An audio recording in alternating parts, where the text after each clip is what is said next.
Hi, welcome back to my channel. So for today's video, we are going to talk about Article 4 of the revised Penal Code, which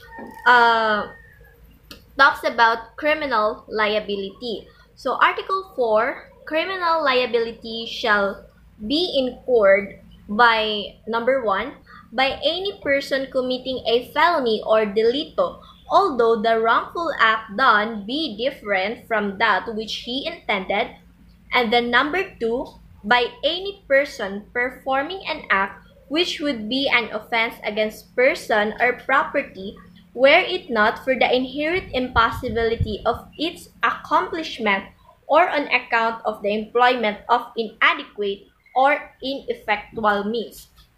So for us to understand this provision, we will tackle each of the paragraph in detail, no?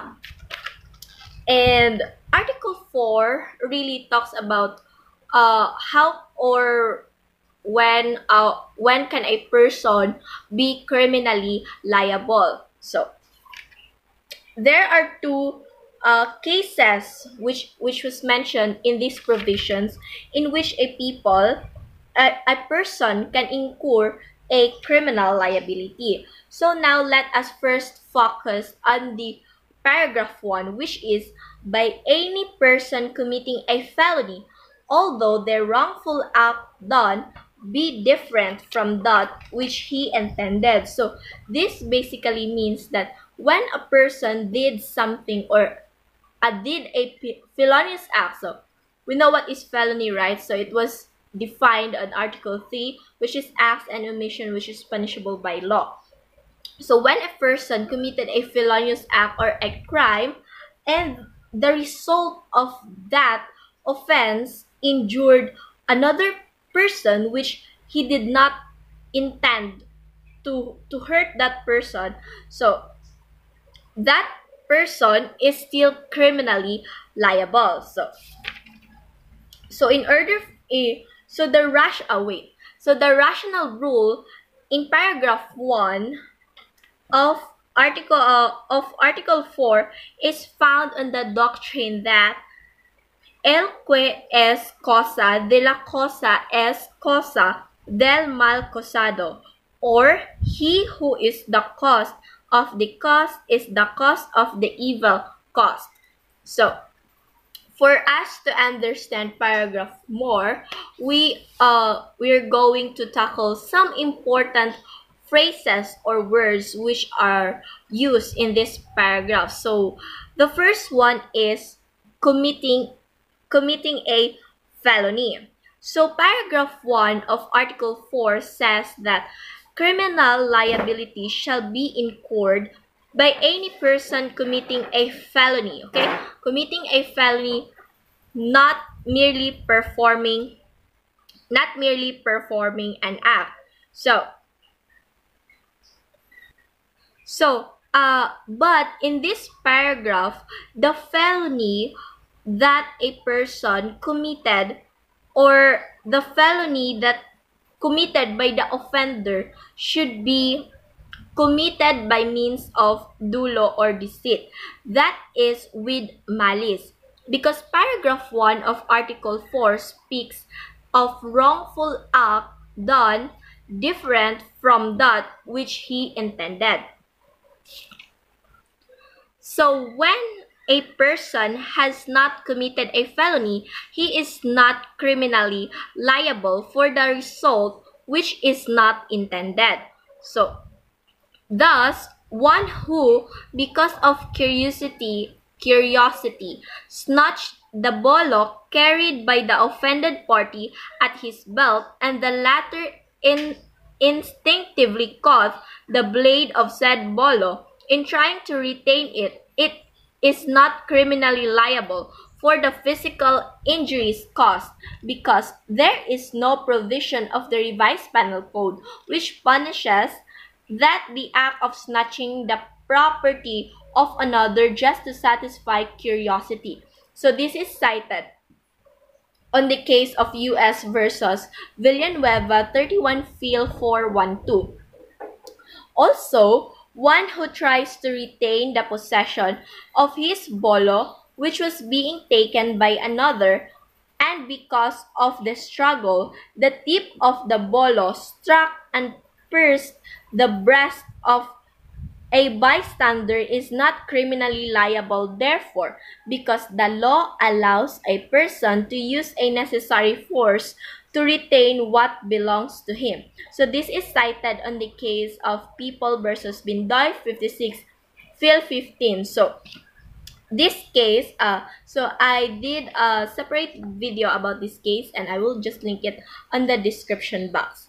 So another word that we must understand in paragraph 1 of Article 4 is the, not word, but phrases. So although the wrongful act done be different from that which he intended. So the causes which may produce a result different from that which the offender intended are: number 1, mistake in the identity of the victim, or error in persona. So we can refer this scenario in the case of People versus Juanes.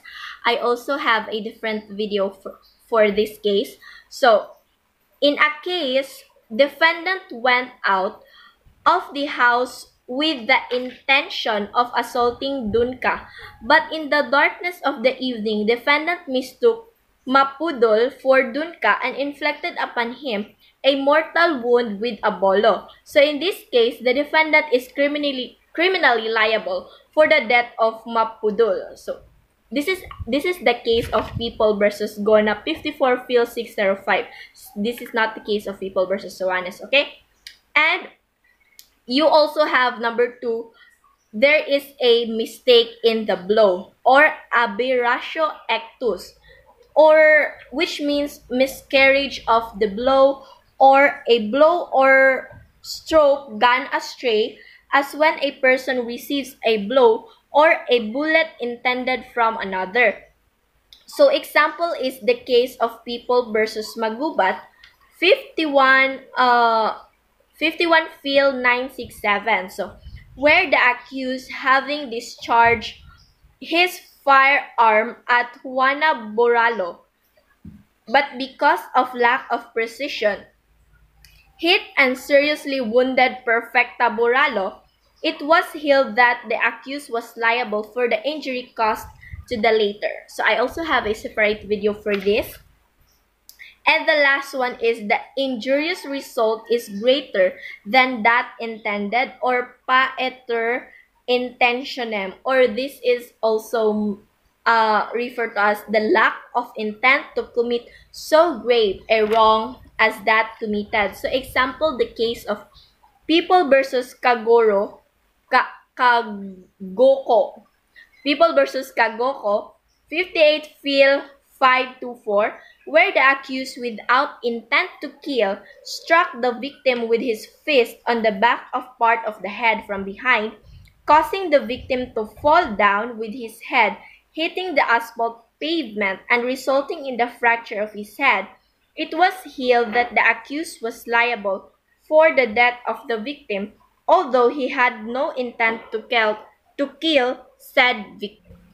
So now let us proceed to the requisites of paragraph 1 of Article 4. So, in order that a person may be held criminally liable for a felony different from that which he intended to commit, the following requisites must be present. So number 1, that an intentional felony has been committed, and then number 2, that the wrong done to the aggrieved party be the direct, natural, and logical consequence of the felony committed by the offender.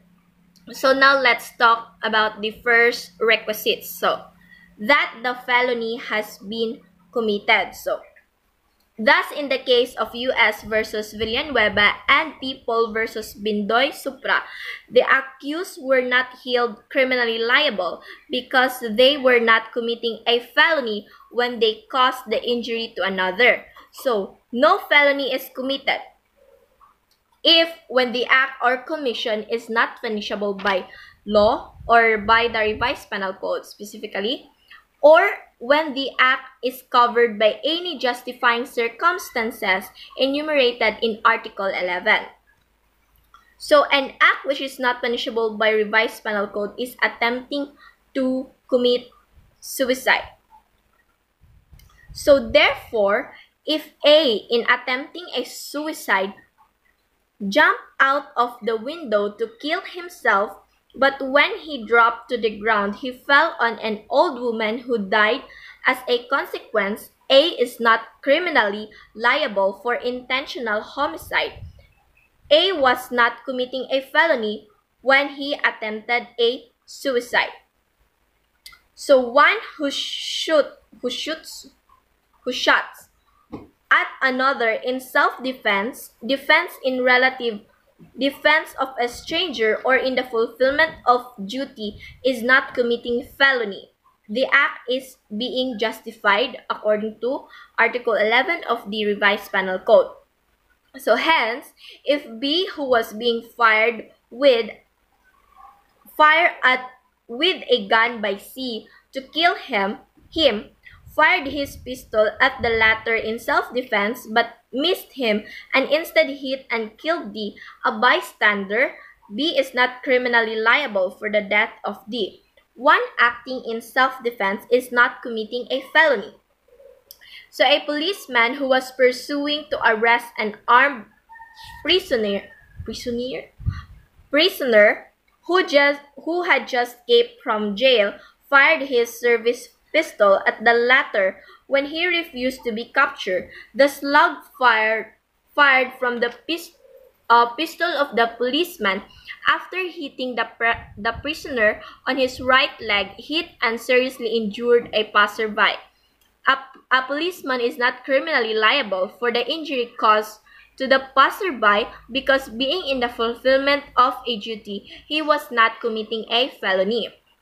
But of course, the act of defense or fulfillment of duty must be exercised with due care, otherwise the accused will be liable for culpable felony. So, we can also use the case of People versus Belbes as an example for this one. I also made a separate video for that. And now let's go to any person who creates in another's mind an immediate sense of danger, which causes the latter to do something resulting in the latter's injury is liable for the resulting injury. So during a robbery in a passenger jeepney, one of the culprits told the woman passenger to bring out their money and not to shout or else there will be shots. One of the women jumped out of the jeepney. Her head struck the pavement. She died as a consequence. So it was held that if a man creates in another person's mind an immediate sense of danger which causes such person to try to escape, and in so doing the latter injures himself, the man who creates such a state of mind is responsible for the resulting injuries. The reason for the ruling is that when the culprit demanded money from the woman, threatening to shoot if they would not bring out their money, a felony was being committed. So at that stage of execution, attempted robbery with intimidation, which is punishable under Article 294 in relation to Article 6 and Article 51 of the Code. So, the tolling case, relying on U.S. versus Valdez, 41 Phil 497, quoted the syllabus thus: if a person against whom a criminal assault is directed reasonably believes himself to be in danger of death or great bodily harm, and in order to escape, jumps into the water impelled by the instinct of self-preservation, the assailant is responsible for homicide in case that results by drowning. Now let us proceed to wrong then must be the direct, natural, logical consequences of a of a felonious act. This is the second requisites, okay, of the paragraph 1 of Article 4. So it is an established rule that a person is criminally responsible for the acts committed by him in violation of the law and for all the natural and logical consequences resulting therefrom. So the following cases, so the wrong then is considered the direct, natural, and logical consequence of the felony committed, although number 1, the victim who was threatened or chased by the accused with a knife jumped into the water and because of the strong current or because he did not know how to swim, he sank down and died of drowning. Cited in the case of U.S. versus Valdez, 41 Phil 497 and People versus Buhay, 79 Phil 372. And then number 2, the victim removed the drainage from the wound, which resulted in the development of peritonitis, which is turn caused his death, it appearing that the wound caused by the accused produced extreme pain and restlessness, which made the victim remove it. So this is the case of People versus Quanson, 62 Phil 162. I also have a different video for this case.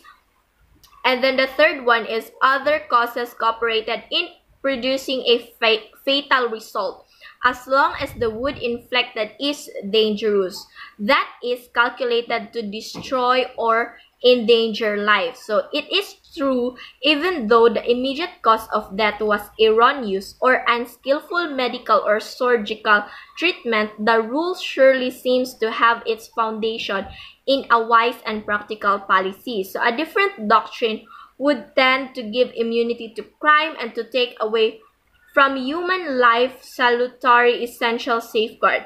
So amid the conflicting theories of medical men and the uncertainties attendant upon the treatment of body ailments and injuries, it would be easy in many cases of homicide to raise a doubt as to the immediate cause of death and thereby to open wide the door by which a person guilty of the highest crime might escape conviction and punishment.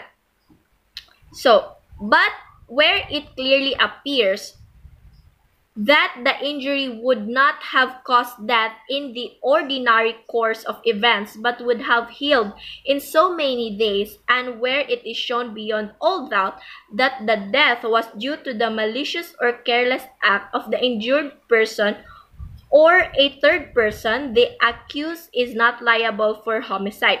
One is accountable only for his own acts and their natural or logical consequences, and not for those which bear no relation to the initial cause and are due, for instance, to the mistakes committed by the doctor in the surgical operation and treatment of the victim's wound. So the next one is the victim was suffering from internal malady. Blow was efficient cause of death. So the deceased had a delicate constitution and was suffering from tuberculosis. So the accused gave his fist blows on the deceased's right hypochondrium, bruising the liver and producing internal hemorrhage, resulting in the death of the victim. The accused was liable for homicide. So, blow accelerated death. So, the deceased was suffering from internal malady. The accused gave fist blows in the back of the abdomen, producing inflammation of the spleen and peritonitis and causing death. The accused was liable for homicide because by his fist blows, he produced the cause for the acceleration of the death of the deceased. This is cited in the case of People versus Rodriguez, 23 Phil 22. So blow was proximate cause of death. So the deceased was suffering from a heart disease. The accused stabbed the deceased with a knife, but as the blade of the knife hit the bone, it did not penetrate the thoracic cavity, but it produced a shock resulting in the death of the victim. The accused was liable for homicide because the stabbing was the proximate cause of the death of the deceased. So proximate cause. So I also make a separate video about the proximate cause. So I will also link that in the description. So the next one is the offended party refused to submit to surgical operation. So the offended party is not obliged to submit to a surgical operation to relieve the accused from the natural and ordinary results of his crime, cited in the case of U.S. versus Marasigan, 27 Phil 504. So the next one is the resulting injury was aggravated by infection. So without the stab wounds, the victim would not have been infected with an infection which later on caused multiple organ failure and cause of his death. This is cited in Bilbis versus... What the fuck kayo? Nag-stress-storya, diba? So this is cited on the case of Bilbis versus People, GR number 181052, November 14, 2012. So the offender is criminally liable for the death of the victim if his delictual act caused, accelerated, or contributed to the death of the victim, cited in People versus Coutura 4 Escra 663. And second one is the fact that the wounds might have been cured sooner than 58 days had the offended party not been addicted to drinking, does not mitigate the liability of the accused, cited in the case of U.S. versus Bayutas, 31 Phil 584. The next one is that the accused attacked the deceased with a bolo. After the deceased had fallen, the accused threw a stone which hit him on the right clavicle. The wounds inflicted could not have caused by the death of the deceased. So a week later, the deceased died of tetanus secondary to the infected wound. So here, the accused is responsible for the death of the deceased, cited in the People versus Cornell 78 Phil 418. We are done discussing paragraph 1 of Article 4. Let us now proceed to paragraph 2. So, basically, the second paragraph of Article 4 talks about impossible crimes. So, for us, I did a separate video on that. So, let us proceed on understanding the important words which are used in paragraph 4. So, the first one is performing an act, which would be an offense against persons or property. So, in committing an impossible crime, the offender intends to commit a felony against persons or a felony against property, and the act performed would have been an offense against persons or property, but a felony against persons or property should not be actually committed, for otherwise he would be liable for that felony. There would be no impossible crime to speak of. So the following are felonies against persons. Number 1, parricide. Article 246, murder.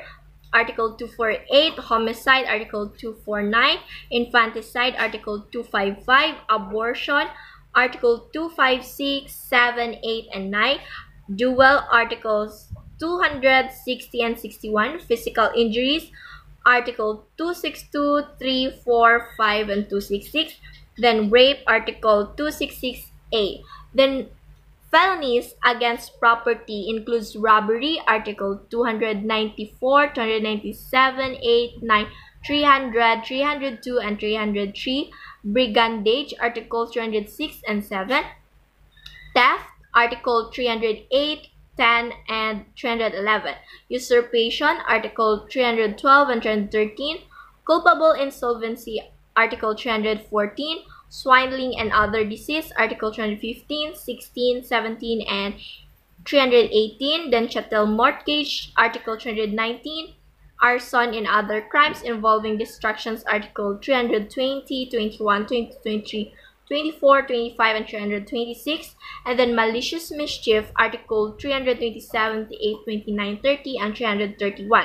So if the act performed would be an offense other than a felony against person or property, there is no impossible crime. So that the act done with evil intent. So since the offender in impossible crime intended to commit an offense against person or against property, it must be shown that the actor performed the act with evil intent. That is, he must have the intent to do the injury to another. So A, who wanted to kill B, looked for him. When A saw B, he found out that B was already dead. So to satisfy his grudge, A stabbed B in his breast 3 times with a knife. Is this an impossible crime? No. A knew that B was already dead when he stabbed the lifeless body. So there was no evil intent on the part of A because he knew that he could not cause an injury to B. So even subjectively, he was not a criminal. So basically, Article 4 on the second paragraph talks about impossible crime. So just refer to my separate video for the more details about these paragraphs. Thank you. Bye bye.